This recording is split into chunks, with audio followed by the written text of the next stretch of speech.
If you bent over this morning to touch your toes thinking you were doing something good for your body, I need you to listen very carefully to what I'm about to tell you. That stretch you've been doing since high school gym class, the one every fitness magazine, every yoga instructor, every well-meaning physical therapist has told you keeps your hamstrings loose and your back healthy, it is destroying your hips. I have been an orthopedic surgeon for over 3 decades. I have opened up more hip joints than I can count. And I can tell you exactly what I see when a patient comes to me after years of aggressive toe touching: shredded cartilage, torn labrum, bone grinding against bone in a joint that was designed to last a lifetime. The standing toe touch is not a stretch.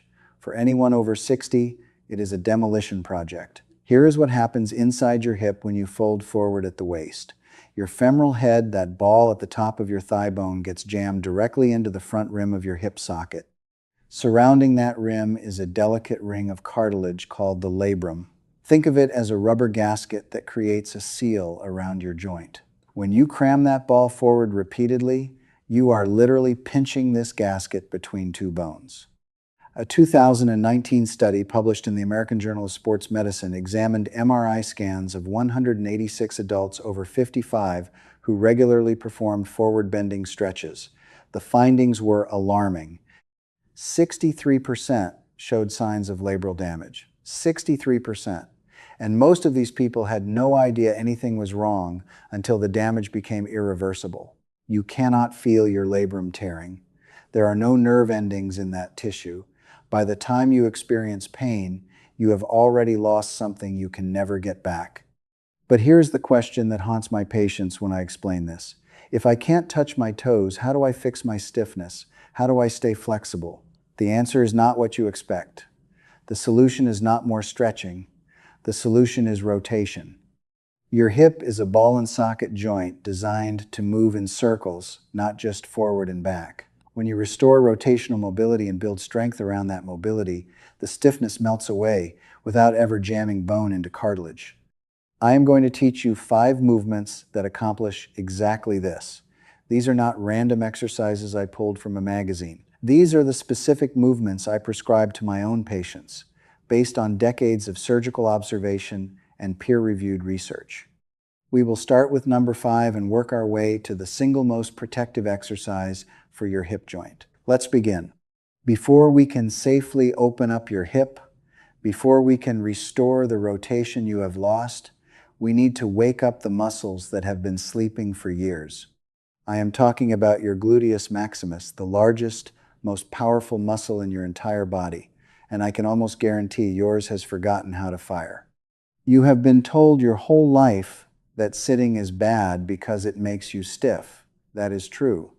But the deeper problem is what sitting does to your glutes.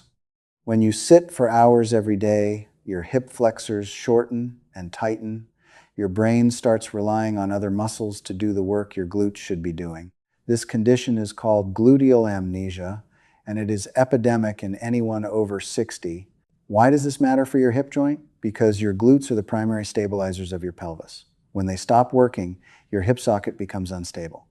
The ball starts sliding around in ways it was never designed to move. Every step you take creates abnormal wear patterns inside that joint. A 2020 study from the Journal of Orthopedic Research measured glute activation in 220 adults with hip pain. The researchers found that participants with the weakest glute firing had 4 times the rate of labral tears compared to those with strong glute activation. 4 times. Your glutes are not just muscles, they are bodyguards for your hip cartilage. The glute bridge is how we wake them up. Lie on your back with your knees bent and your feet flat on the floor, about hip width apart. Your feet should be close enough that you can almost touch your heels with your fingertips. Place your arms at your sides, palms down. Now here is the critical instruction. Before you lift anything, squeeze your glutes first. Do not push through your feet. Do not arch your back. Squeeze your buttocks together like you are trying to crack a walnut between them. Only after you feel that contraction should you allow your hips to rise off the floor. Lift until your body forms a straight line from your shoulders to your knees. Your lower back should not be arched. If anything, keep your ribs pulled down slightly. Hold this position at the top for a full 3 seconds while maintaining that glute squeeze. Then lower yourself slowly, taking 4 seconds to return to the floor. Do not let your hips drop. Control the descent. That slow lowering phase creates eccentric loading that builds strength more effectively than the lift itself. Start with 10 repetitions. Rest for 30 seconds. Perform 3 total sets. When this becomes easy, progress by placing a pillow between your knees and squeezing it throughout the movement. This activates your inner thigh muscles and teaches your hip to stabilize in multiple planes simultaneously. Perform glute bridges every single day. Morning is ideal because it wakes up muscles that will protect you through all your daily activities. Within 2 weeks, you will notice something remarkable. Your hips will feel more stable when you walk. That wobbly sensation you may have accepted as normal aging, it starts to disappear. But stability is only the foundation. Now that we have activated your glutes, we need to create space in the joint itself. We need to lengthen the muscles that have been pulling your hip into dysfunction. That brings us to number 4. You want to stretch your hips. I understand that. The desire for flexibility is not wrong. The method has been wrong. The standing toe touch creates what surgeons call anterior femoral impingement. You are jamming the front of your hip closed. But there is a way to open your hips that does the exact opposite. It creates space in the joint while lengthening the muscles that have become shortened and tight. This is the seated figure 4 stretch, and it is the safe alternative to every dangerous hip opener you have ever been taught. When you cross your ankle over your opposite knee and gently lean forward, you are externally rotating your hip. This movement pulls the ball away from the front rim of the socket instead of crushing it into the cartilage. You get all the flexibility benefits without any of the grinding, pinching, or tearing. A 2021 study in clinical biomechanics compared joint forces during the standing toe touch versus the seated figure 4 position. Using pressure sensors inside cadaveric hip joints, researchers found that the toe touch generated 3 times more compressive force on the anterior labrum. 3 times. The figure 4 stretch, by contrast, actually created mild distraction, a gentle pulling apart that promotes synovial fluid circulation and cartilage health. Here is how to perform this movement correctly. Sit in a sturdy chair with your feet flat on the floor. Your posture matters. Sit tall with your spine straight, not slumped. Now lift your right ankle and place it on top of your left thigh, just above the knee.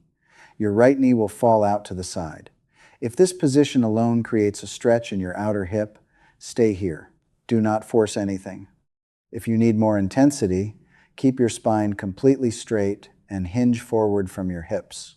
Do not round your back the moment your spine curves. You are recreating the same dangerous mechanics as the toe touch. Lead with your chest, not your head. Imagine someone has attached a string to your sternum and is pulling you gently forward. Hold this position for 30 seconds while breathing slowly and deeply. You should feel a deep stretch in the outer hip and possibly into the buttock of your crossed leg. There should be no pinching in the front of your hip. If you feel pinching, you have gone too far. Back off immediately.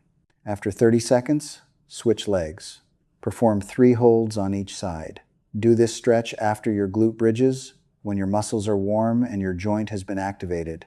The figure 4 stretch is particularly important because it targets your piriformis and external rotators, muscles that become chronically shortened from sitting. When these muscles are tight, they pull your hip into dysfunction and contribute to the bone-on-bone contact that destroys cartilage. By lengthening them safely, you create the rotational freedom your hip was designed to have. But flexibility without motor control is a recipe for disaster. Your brain needs to learn how to use this new range of motion. It needs to be reprogrammed. That requires a completely different approach, which brings us to number 3. I need to tell you something that most fitness instructors never explain. Stretching does not fix movement dysfunction. You can have the most flexible hips in the world and still move in ways that destroy your joints. The problem is not just tight muscles. The problem is your brain has forgotten how your hip is supposed to move. For decades, every time you bent forward, your brain sent the same signal. Round the spine, fold at the waist, reach for the floor. This pattern is so deeply ingrained that most people cannot even imagine an alternative. But this pattern bypasses your hip entirely. Instead of hinging at the ball and socket joint designed for bending, you are collapsing through vertebrae that were designed for stability. The broomstick hip hinge retrains your nervous system. It teaches your brain the difference between spinal flexion and hip flexion. This is not just exercise, this is neurological reprogramming. A fascinating 2018 study in the Journal of Strength and Conditioning Research examined movement patterns in adults over 60 before and after hip hinge training. Using motion capture technology, researchers found that participants who practiced with a broomstick for just 4 weeks showed a 340% increase in hip contribution during bending tasks. Their spines stopped doing the work their hips should have been doing all along.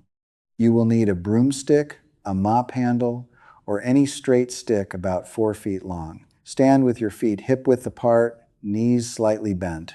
Hold the stick vertically behind your back so it contacts 3 points: the back of your head, the space between your shoulder blades, and your tailbone. Your lower back should have a small natural curve. You should be able to slide your fingers between the stick and your lumbar spine, but not your whole hand.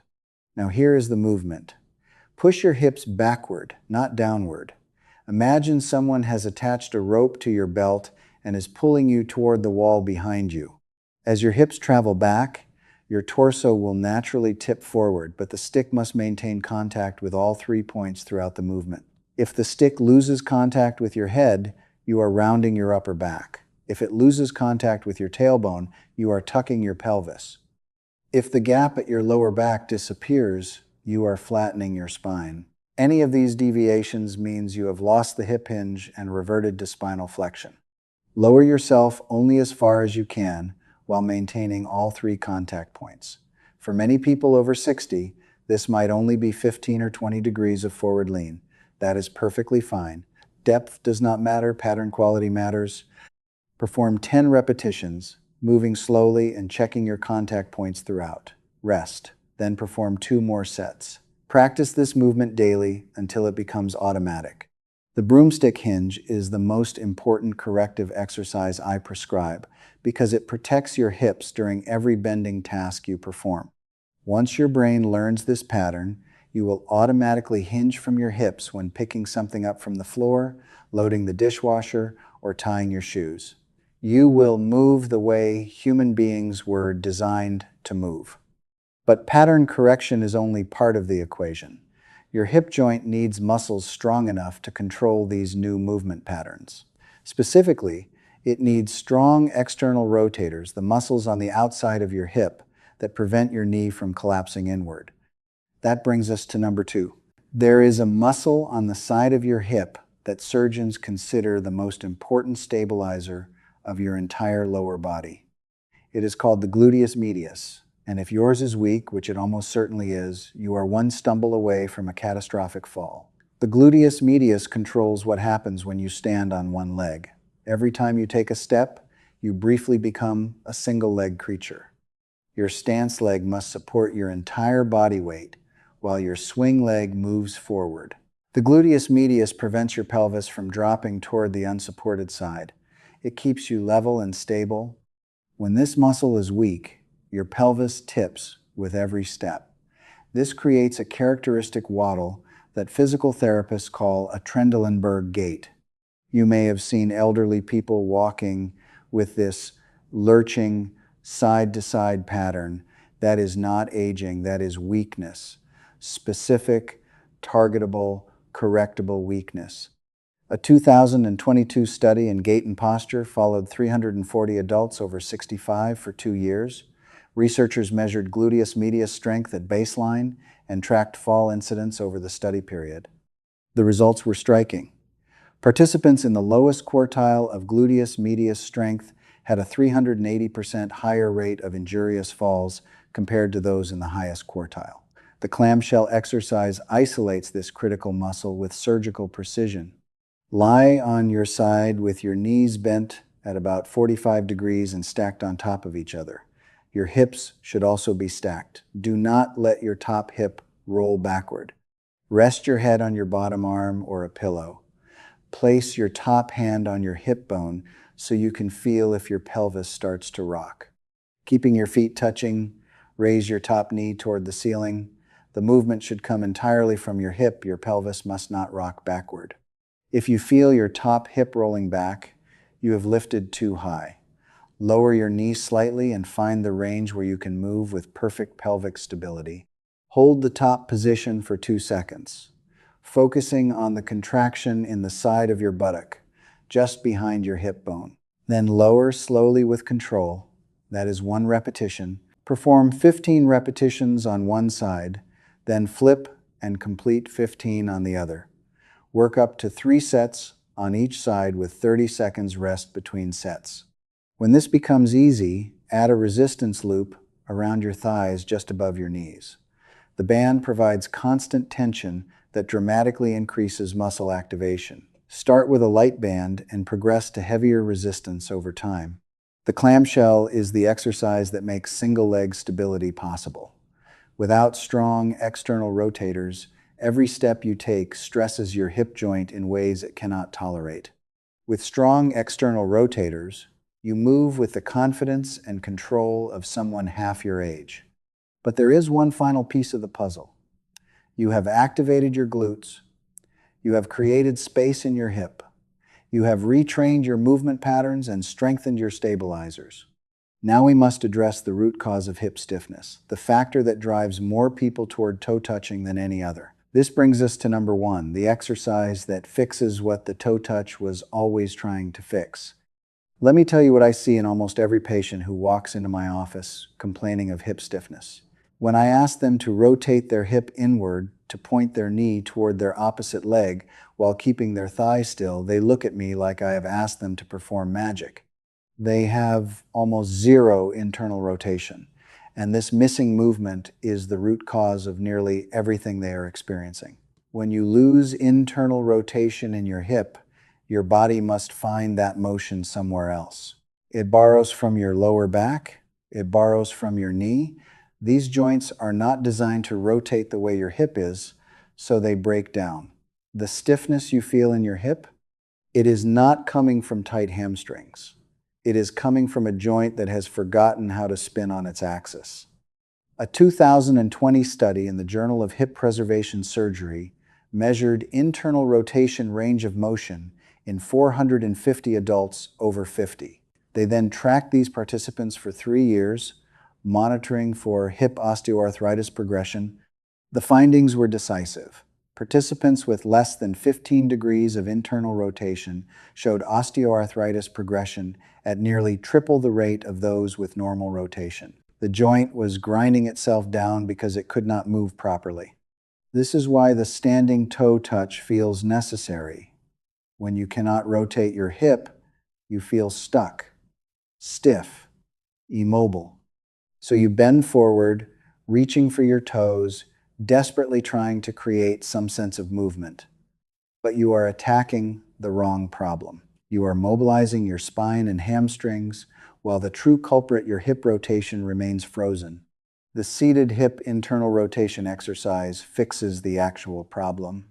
Sit on a bench, a sturdy chair without arms, or the edge of a firm bed. Your thighs should be parallel to the floor with your knees bent at 90 degrees.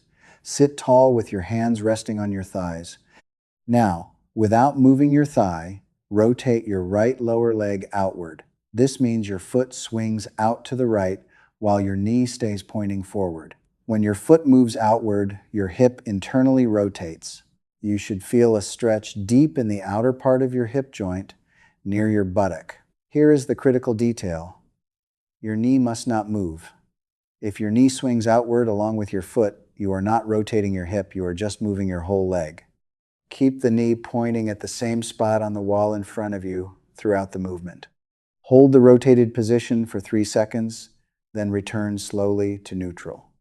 Perform 10 repetitions, then switch to the left leg. Work up to 3 sets on each side. This exercise will feel strange at first. You may discover that one hip rotates easily while the other barely moves. This asymmetry is common and reveals exactly where your dysfunction lives. Focus extra attention on your tighter side until balance is restored. Perform seated hip internal rotation daily. It takes less than 5 minutes and addresses the fundamental mobility restriction that drives people toward dangerous stretching. When you restore internal rotation, the desperate need to toe touch disappears. You feel mobile and free without ever compromising your labrum. Look at what you have accomplished simply by watching this video. This is not a random collection of exercises. This is a system. Each movement prepares you for the next. Each piece supports the whole. The standing toe touch promised flexibility but delivered destruction. These 5 movements deliver what the toe touch never could. Hips that move freely, supported by strong muscles, controlled by a brain that knows the difference between healthy motion and harmful compensation. Your hip joints are irreplaceable. You do not get new cartilage. You do not regenerate a torn labrum. The damage you prevent today is the surgery you avoid tomorrow. Start with the glute bridge tonight. Add 1 exercise each week. Be patient with yourself. Your hips did not become stiff overnight, and they will not become mobile overnight either. But they will become mobile. They will become strong, and you will move through your life with a freedom you may have forgotten was possible. Do not let gravity win. Do not let poor advice steal your independence.